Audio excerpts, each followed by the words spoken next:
क्षेमा भैलिए तुम्हारी बहने राजाओ क्षेमा भैलिए तुम्हारी बहन। फ्रूट प्रोसेसिंग के साथ साथ कई प्रकार की हब्स का उत्पादन करते हैं और मेरी पूरी टीम भी इन सारे कामों में बहुत सहयोग करती है।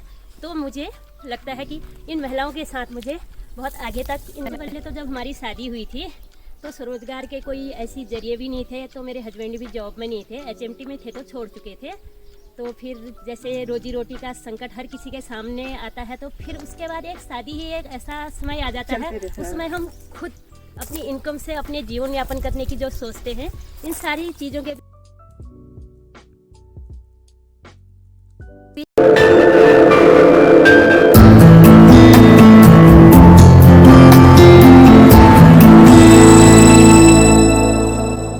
हाय my dear all, I hope आप सभी अच्छे होंगे। मैं जिस शख्सियत से आज आपकी मुलाकात कराने जा रही हूँ वो किसी पहचान की मोहताज नहीं है। आप हैं रमा बिष्ट, जो उत्तराखंड की हर्बल लेडी के नाम से जानी जाती हैं। उत्तराखंड जो बेरोजगारी को लेकर पलायन की मार झेल रहा है, उस दिशा में मेरा ये एक छोटा सा प्रयास है कि मैं उन चुनिंदा लोगों तक पहुंच सकूं जो कि आज के युवाओं की प्रेरणा है, जिन्होंने साबित किया है कि जिनके इरादे बुलंद होते हैं उनकी कभी हार नहीं होती। मैं व्यूअर्स की मुलाकात करवा रही हूँ महिला उद्यमी रमा बिष्ट जी से, जिन्होंने इस क्षेत्र में अपनी एक अलग पहचान बनाई है और एप्पल जोन रामगढ़ के बैनर के तहत स्थानीय महिलाओं को सशक्त करने के लिए वो लगातार प्रयासरत है। उत्तराखंड की हर्बल महिला के रूप में वो जानी जाती रही हैं। रमा जी, आपका मंजूषा एंड इन्फ्लुएंसर के प्लेटफॉर्म पर स्वागत है। आप सभी को मेरा प्यार भरा नमस्कार। मैं रमा बिष्ट रामगढ़ के नत्वा खान गांव से हूं और हम यहां पर फ्रूट प्रोसेसिंग के साथ साथ कई प्रकार की हब्स का उत्पादन करते हैं और मेरी पूरी टीम भी इन सारे कामों में बहुत सहयोग करती है। तो मुझे लगता है कि इन महिलाओं के साथ मुझे बहुत आगे तक, इन महिलाओं को भी अपने साथ आगे तक ले जाना है। इसलिए इस बीच आज मंजूषा जी हमारे बीच में हैं तो बहुत अच्छा लग रहा है। रमा जी, मेरा सबसे पहला सवाल आपसे है कि आपने मेडिसिनल प्लांट्स और एरोमेटिक प्लांट्स, औषधि और सुगंध पौधों की खेती को आपने स्वरोजगार की तरह अपनाया, जबकि उत्तराखंड में ना ही इस खेती को पारंपरिक तौर से किया जाता रहा है और ना ही लोगों को इसके बारे में विशेष जानकारी है। तो आपका इस डायरेक्शन में रुझान किस तरह से हुआ? सबसे पहले तो जब हमारी शादी हुई थी तो स्वरोजगार के कोई ऐसी जरिए भी नहीं थे। तो मेरे हस्बैंड भी जॉब में नहीं थे, HMT में थे तो छोड़ चुके थे। तो फिर जैसे रोजी रोटी का संकट हर किसी के सामने आता है तो फिर उसके बाद एक शादी ही एक ऐसा समय आ जाता है, उसमें हम खुद अपनी इनकम से अपने जीवन यापन करने की जो सोचते हैं, इन सारी चीज़ों के बीच मेरे हस्बैंड को भी किताबों पढ़ने का शौक़ था। वो बहुत ज़्यादा किताबों को पढ़ते थे और उस बीच हम धीरे धीरे फ्रूट प्रोसेसिंग का काम करने लगे, जिसमें कई प्रकार के जो आजकल भी हम उत्पादन बनाते हैं। हमारा क्षेत्र वैसे भी फलपट्टी क्षेत्र है जहाँ कई प्रकार के फलों का उत्पादन होता है। इन फलों के साथ साथ हमने जैम, चटनी, स्क्वैश बनाना शुरू किया, अचार। तो फिर हमने इन हब्स जो हम जहाँ भी जैसे भी हमें एक एक दो दो चार चार पौधे नर्सरियों से कहीं से भी मिले, हमने अपनी उसको एक व्यवसाय के रूप में चुना। सबसे ज़्यादा जानकारियाँ रहती थी बाहर के टूरिस्ट को, वो लोग इन चीज़ों के बारे में जानते थे और हम नर्सरी तैयार करते थे और ड्राई और ग्रीन हब्स ले जाते थे और उसे यूज़ करते थे और वो भी कुछ अपनी बातें रखते थे और हम भी उनसे कुछ कहते थे। उनको हमसे सीखने को मिलता था और हमको उनसे सीखने को मिलता था। धीरे धीरे हमने इस काम को बढ़ावा दिया और जो आज हमारे स्वरोजगार का जरिया बन चुका है। और विकास खंड रामगढ़ हो या सरकारी कोई भी कार्यक्रम ऐसा नहीं रहता है जिसमें हमारी नर्सरी, हमारे पौधे या हमारी महिलाओं द्वारा किए गए कार्य उच्च स्तर तक न जाते हों।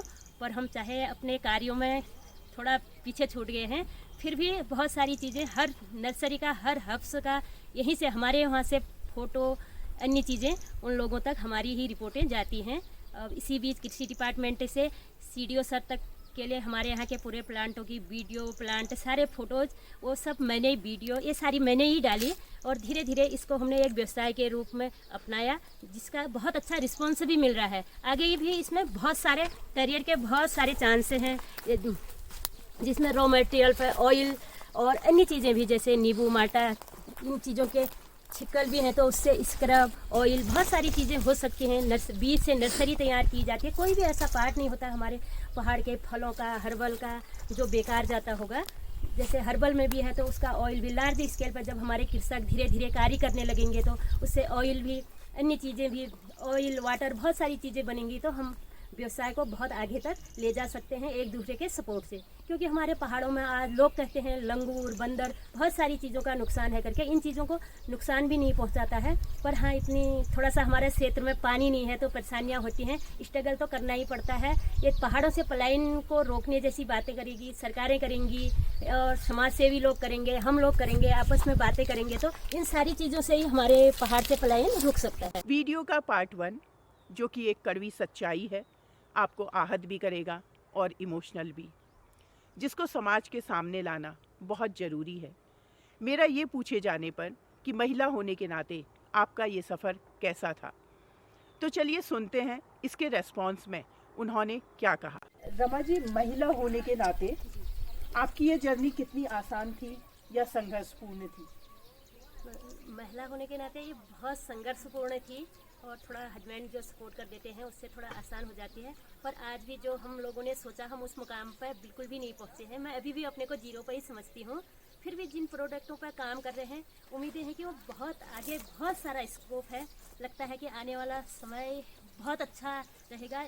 आज लोगों का उस ओर जागरूकता भी आ गई लोगों में। हम जैसे ही काम कर रहे थे, आखिर ये क्या करते हैं, पहले हमसे कहते थे घास फूस बेचते हो तुम करके, फिर कभी न्यूज़ चैनल वाले, कभी कोई लोग जो भी हमारे बीच में आए, बाहर के लोग आए, वो लोग अच्छा काम है करके रिस्पॉन्स मिलते रहा। तो आज कई कृषक उस क्षेत्र में काम भी करने लगे, धीरे धीरे उत्पादन करने लग चुके हैं और कृषि डिपार्टमेंट भी उन लोगों को प्रमोट कर रहा है अभी। अब धीरे धीरे आगे क्या होगा, अच्छा ही होगा जो भी होगा। हाँ बिल्कुल अच्छा होगा। हाँ जी। और ये बताइए कि जो सरकारी स्कीम्स जो हैं जी, उनका फ़ायदा लेना आपके लिए कितना आसान था अभी तो शुरुआती उसमें आपकी जर्नी में? अभी तो हमने सरकार से ऐसे कोई भी फायदे नहीं ले रखे हैं। जो भी हफ्स का जितना भी हमने कार्य कर रखा है, हफ्स हो या फ्रूट प्रोसेसिंग में, हमने सरकार से कोई भी मदद नहीं ले रखी है। हमने जीरो से स्टार्टिंग करी। जब हमारे पास 1500 रुपये नहीं होते थे, हमने अपनी लाइफ को स्टार्टअप उस टाइम से दे रखा है। अभी भी हम जीरो में ही हैं। हम जो भी हम थोड़ा सा इनकम होती है उसको, काम को थोड़ा सा आगे बढ़ा लेते हैं स्टेप बाय स्टेप, फिर हम रुक जाते हैं वहीं पर, फिर आगे बढ़ाते हैं। अभी हमने सरकार से ऐसी मदद नहीं ले रखी है। अभी आगे अभी अप्लाई करने की सोची है, अब देखते हैं आगे क्या होता है। आप अपने अचीवमेंट के बारे में बताएंगी? मैंने देखा था कि आपका द बेटर इंडिया में भी आपका इंटरव्यू गया हुआ था और बाकी और भी आपको अचीवमेंट्स मिले हैं। बहुत बड़ी बात है कि आप उत्तराखंड की एक हर्बल महिला के रूप में जानी जाती हैं।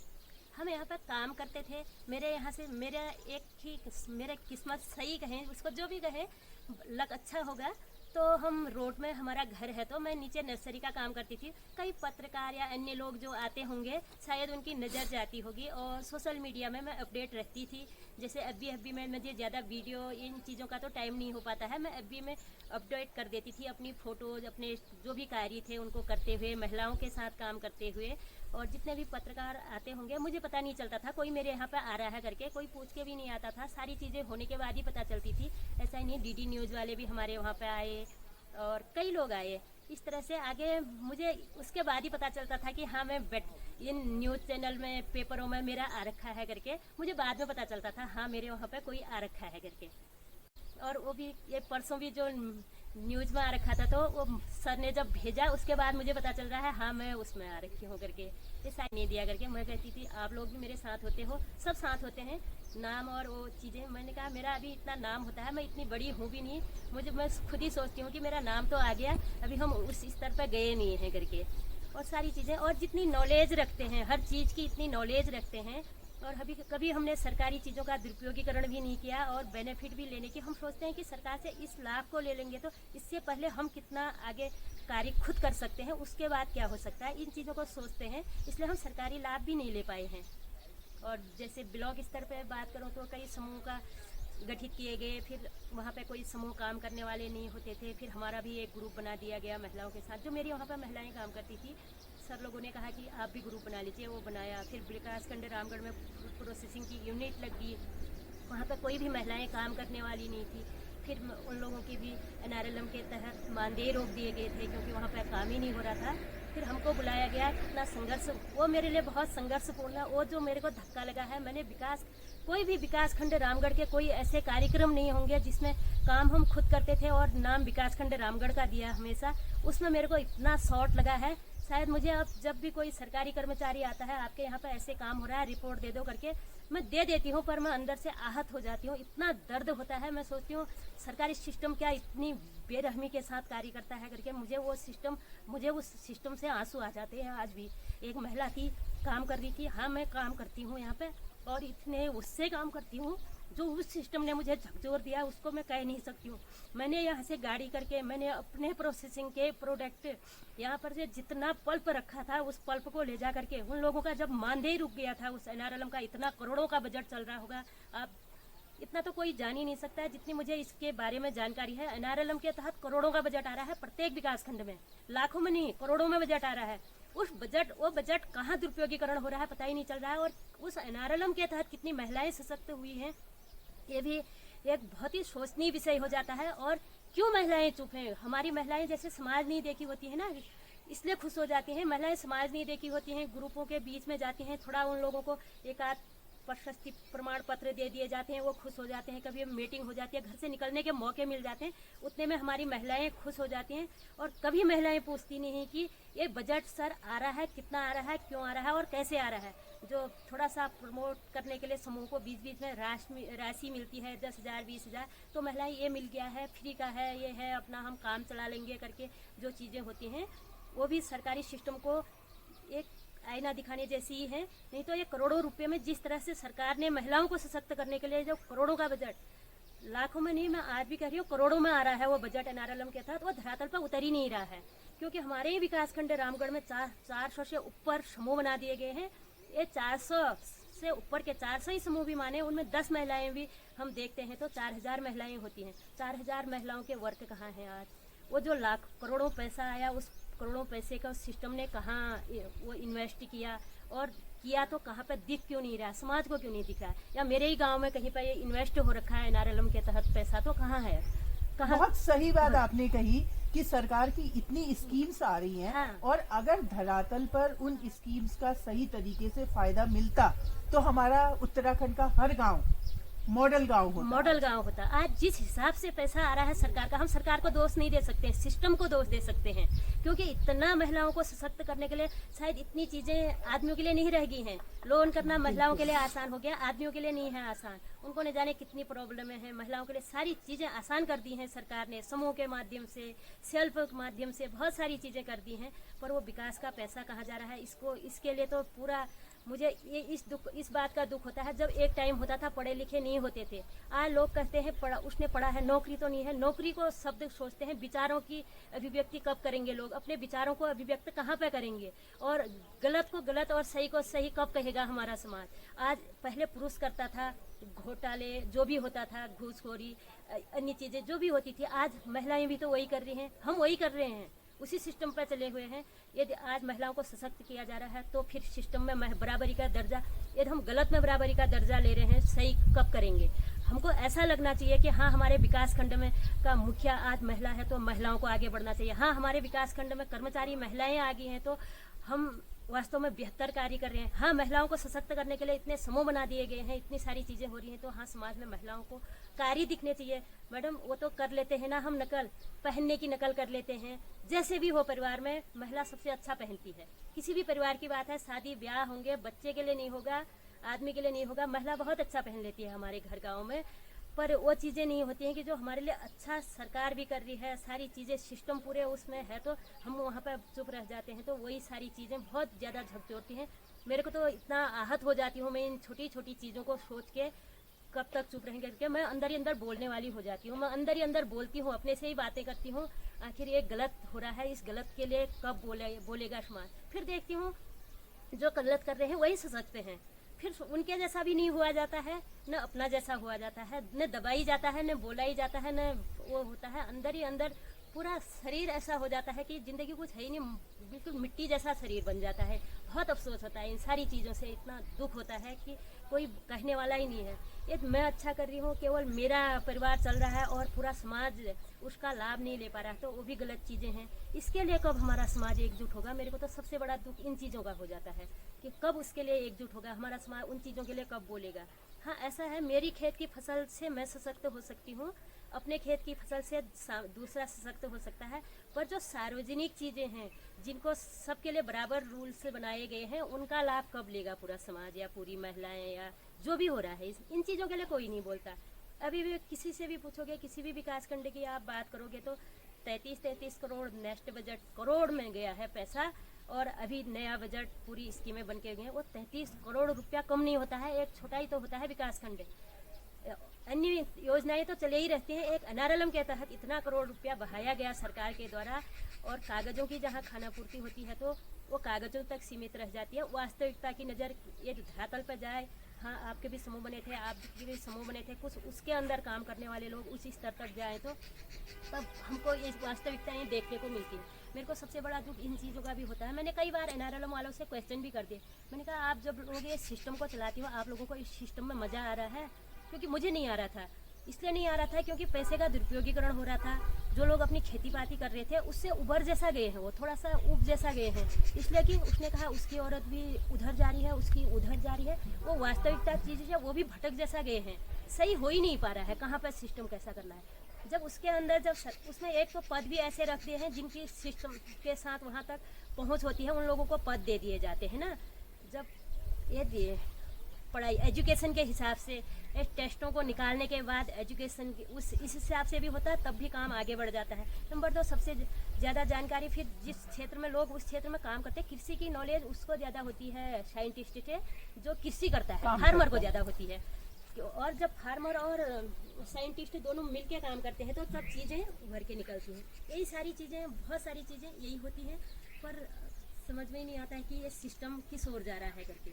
यही सारी चीज़ें रही जो सोने की चिड़िया करके भारत एक बार सोने की चिड़िया करते करते पूरा भारत खोखला हो गया था। वही स्थितियाँ फिर हमारे सामने आ जाएंगी, क्योंकि हर किसी के अंदर जल्दी अमीर होने की जो होड़ मची हुई है ना, वो हम बच्चों के अंदर पहले पढ़ते थे, लोग इंटर करते थे तो कोई जिसकी जॉब लगी ठीक ही है, जो खेत में कर रहा था उसे भी कुछ महसूस नहीं होता था मैं खेतों में काम कर रहा हूँ। आज थोड़ा सा पढ़ लेने के बाद आदमी मिट्टी छूने से परहेज करने लग गया है, क्योंकि उसे ऐसा लगता है मैंने तो एजुकेशन ले रखी, नौकरियां हैं नहीं, नौकरियां नहीं होना सही है, नौकरियां भी हैं तो सभी नौकरी करने लग जाएंगे, तो जिससे पूरा नौकरी करने वाला भी पल रहा है और वो भी पल रहा है, सब पल रहे हैं उससे, वो किस्सा कहाँ से लाएंगे हम। इसलिए इस सिस्टम को थोड़ा चेंज करने की ज़रूरत तो है। ये सारी चीज़ें, बहुत सारी चीज़ें हैं। और जैसे मैं अपनी बात करूँ तो विकासखंड रामगढ़ पर फिर उन लोगों ने कहा कि आप लोग कर लो करके, BMM, ई-वीडियो, ये सारे लोगों ने। फिर हमने कहा मार्केटिंग कहाँ होगी, क्योंकि मैं एप्पल जोन रामगढ़ चलाती भी हूँ तो गांव स्तर पर काम करती हूँ। गांव स्तर पर बहुत ज़्यादा मार्केटिंग की बहुत सारी दिक्कतें रहती हैं। मैं अपने प्रोडक्ट को बेहतर से बेहतर बनाने की कोशिश करती हूँ। खाने पीने की चीज़ें होती हैं तो शेल्फ लाइफ कम होती है हमें, फिर उसके बाद हमारे वहाँ नई फसल तैयार हो जाती है, क्योंकि हम पुराने प्रोडक्ट बेच नहीं सकते हैं। खुद ही मेरे को लगेगा मैं प्रमोट कैसे हो पाऊँगी, ये तो मैं बैकडेट वाला ही बेचते रह जाऊँगी तो नई क्रॉप को यूज़ नहीं कर पाऊँगी। तो इस तरह से हमारे फलपट्टी क्षेत्र भी है तो मैं फिर नई क्रॉप को बेच दूँगी, इस तरह से कार्य करूँगी। पर यही सारी चीज़ें हुई, हमने वहाँ पे काम भी किया, सब कुछ किया। यहाँ से इन्हीं ग्रुप की महिलाओं को लेगी, अपने वहाँ पे पल्प स्टॉक ऑफ सीजन में दिया गया। पहले अन्य लोग काम करते थे, काम ही नहीं हुआ वहाँ पे फलों के सीज़न में, ऑफ सीज़न में जाड़ों में दिया गया। फिर मैं यहाँ से महिलाओं को लेगी, इन लोगों को, और वहाँ पे काम किया और पल्प भी लेगी, सारी चीज़ें लेगी। 3, 4, 5 दिन में मैंने उनके यहाँ 1 लाख से ऊपर के प्रोडक्ट बना के दे दिए उन लोगों को। मैंने कहा आप लोग इसको मार्केट करेंगे, उन लोगों ने कहा मार्केट करेंगे। उनको ऐसा ही लगा कि जैसे सब लोग काम करते हैं वैसा ही होता होगा, हमको बना के दिखाओगे कहते थे। मैं घर से बना के नहीं लगी, हमारे वहाँ प्रोडक्ट रेगुलर बनते हैं, इनको नहीं लगी। मैंने खुद उन लोगों के सामने वहाँ पे बना के रखे, वहीं पैकिंग करी, वहीं लेबलिंग करी। मैं यहाँ से महिलाओं को ले जाती थी, सारी व्यवस्थाओं करने के बाद घर लाती थी। कोई मार्केटिंग नहीं। अभी 2000 रुपया कुछ परसों देख रही थी अकाउंट में आया है करके, अब उसको हो जाते हैं 3-4 महीने हो गए हैं। आने वाले समय में उसकी एक्सपायरी हो जाती है। खाने पीने की चीज़ें हैं, कहीं पर हमसे ही लापरवाही रह गई, उनको देखने वाला नहीं रह गया, तो बहुत सारी चीज़ें होंगी। ये तो वहाँ पे मैंने बहुत बड़े विचारों के साथ गई थी, वहाँ पे मैं हाँ नहीं कहती, मैंने तो बिल्कुल मना कर दिया था, क्योंकि मार्केटिंग नहीं होती है। मैं सरकारी सिस्टम मैंने देखा था, मैं उस पर बिल्कुल हाँ नहीं करती। उन लोगों ने बहुत जिद कर दी, वहाँ पर गई और फिर मैंने सोचा था मैं इस तरह से काम करूँगी कि अन्य ग्रुप वालों को भी एक्टिव कर दूँगी।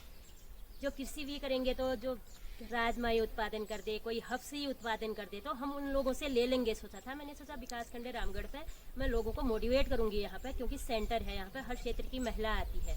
उन लोगों ने कहा था हाँ आप यहाँ पे रेगुलर काम करोगे तो हम रेगुलर मार्केटिंग करेंगे।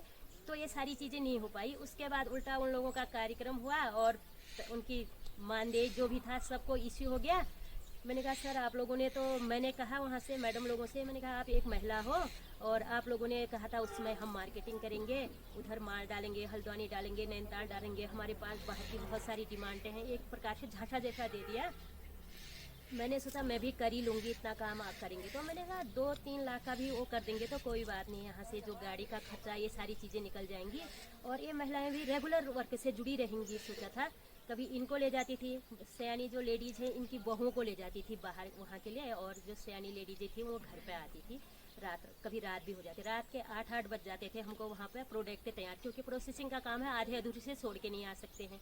8 बज जाते थे, तुम 8 बजे तक काम नहीं कर सकते हैं कहते थे। फिर हमने कहा चलो नहीं करेंगे प्रोसेसिंग। अब हमारी कभी गैस हल्की हो जाती है वो तो फिर 1-8 घंटा लेट हो ही जाती है करके ये सारी चीज़ें करी। उनकी डॉक्यूमेंट्री बनने वाली थी, पूरी डॉक्यूमेंट्री में रात को सहयोग करके आई। जब वहाँ से हम आगे थे, आधे रास्ते में पहुँच गए थे, तब उनकी डॉक्यूमेंट्री वालों का फ़ोन आया तो हम फिर विकास खंड में गए।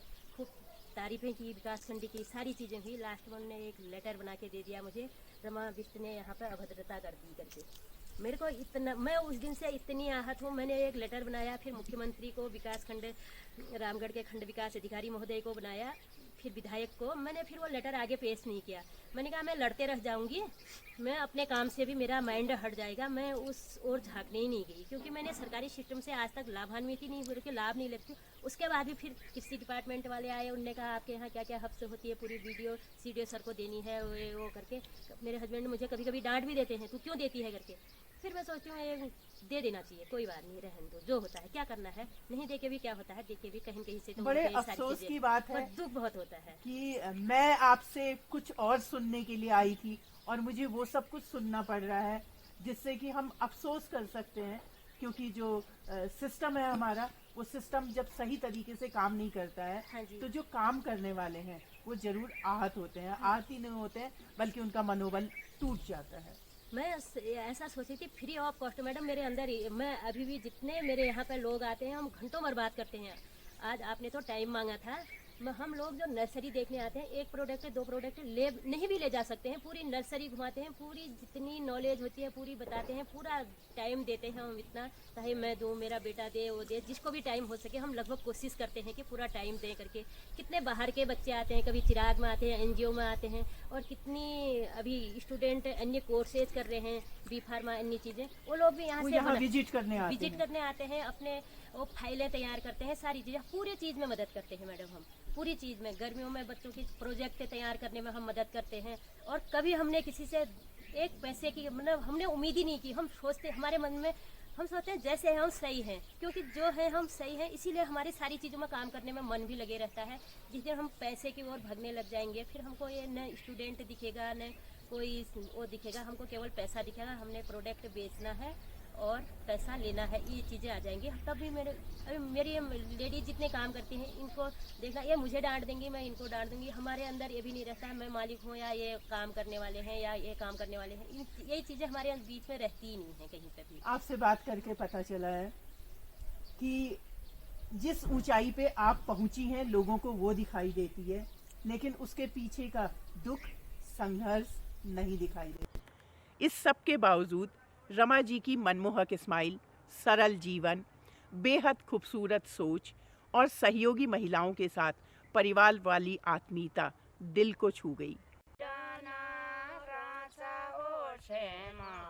भैली तू मेरी बहन, चढ़ाना रासा हो श्यामा, भैली तू मेरी बहन, बनिया चढ़ाना रासा श्यामा भैली तुम्हारी बहन ऊंचा डाना रचा हो श्यामा भैली तुम्हारी बहन बनी प्यारा बोटी को दूध पीसा बाजी बोटी को पहन बनी प्यारा बोटी को दूध पीसा बाजा बोटी को पहन पानी प्यारा बोटी को दूध पीसा बाजी बोटी को पानी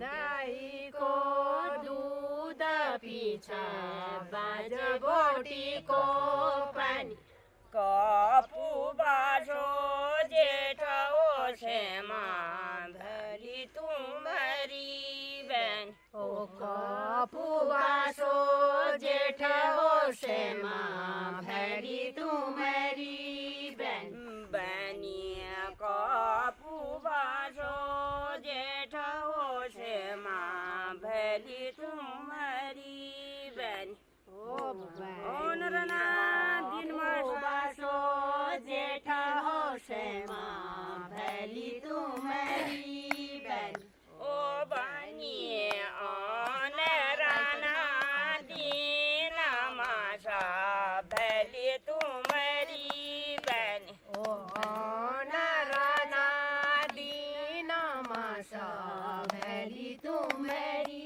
बहन ओ बनिए हूँ भली तुम्हारी बहन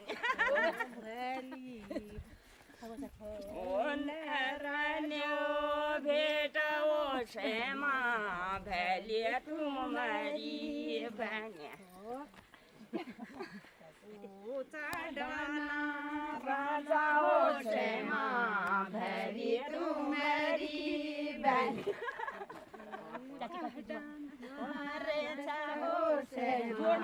भली तुम्हारी बहन ये माली को पाता हो श्यामा भली तुम्हारी बहन होती माली को पाता हो श्यामा भली तुम्हारी बहन ओ बनिए माली को पाता हो श्यामा भली तुम्हारी बहन होती माली को पाता हो श्यामा भली तुम्हारी बहन। ये जो आपने अभी झोड़ा गाया और इसके साथ जो आपने स्टेप्स फॉलो किए, इसका क्या मतलब है? मंदिर है झांकर श्याम, वहाँ वो दियार का पेड़ है, उससे दूध आता था पहले। बांस का पेड़ है, उसके जड़ में पानी है, तब उसे से गया हूँ। तो आपने अपने पेड़ों और पानी उन सबको याद किया है। सबको याद। ये हमारे देवी देवताओं को याद करने के लिए ना, हमारी पारंपरिक जो पहाड़ी पारंपरिक जो देवी देवताओं की मान्यता है, क्यों माना जाता है इतना करके, जागेश्वर के ऊपर श्याम झाकर जो मंदिर है उसका क्या क्या महत्व है, क्या क्या मान्यताएं हैं पहले टाइम में, इस तरह से इन लोगों ने अपनी हमने पहाड़ी भाषा में एक झोड़ा गाया। इंतज़ार करिए वीडियो के पार्ट 2 का, जिसमें हम रमा जी की फर्म एप्पल जोन रामगढ़ के हर्बल प्रोडक्ट्स, हर्बल नर्सरी और प्रोसेस्ड फूड आइटम्स के बारे में विस्तृत जानकारी लेंगे। जय देवभूमि, जय उत्तराखंड।